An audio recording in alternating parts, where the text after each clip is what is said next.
এইবারে সিধুর ভাগ্য আমার ঘরে চলে আসবে। মাছ তো একদম পানির ওপরে ঘুরছে।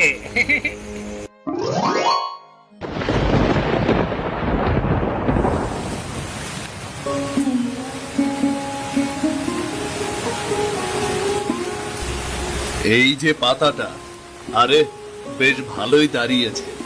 মাটি তো নরম, পানি জমে আছে। আহ, বৃষ্টিটা ঠিক সময়েই পড়লো। এবার কচু উঠবেই গো।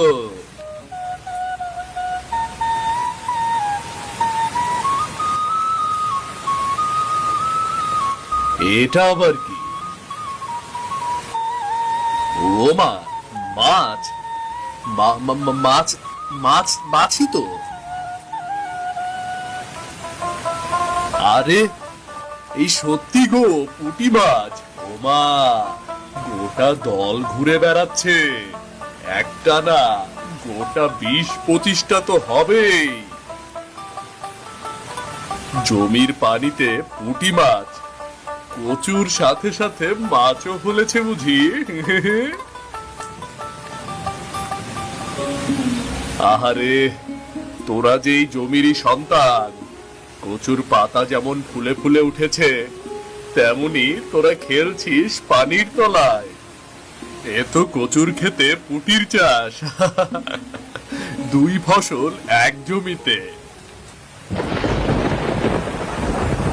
না, এ খবর গিন্নিকে এখনই জানাতে হবে।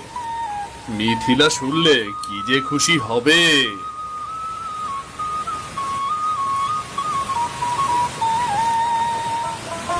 বউয়ের মাথায় তো অনেক বুদ্ধি, দেখি কি উপায় দেয়। কচু আর পুটি জমবে জোর কেমন। সিধু ভাবতেও পারেনি জমির এই সামান্য পুঁটি মাছই তার জীবনের মোড় ঘুরিয়ে দেবে।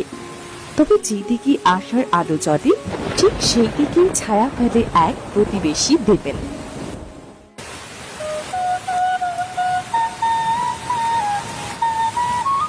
গিন্নি, ও গিন্নি, গিন্নি, কানে শুনেছ?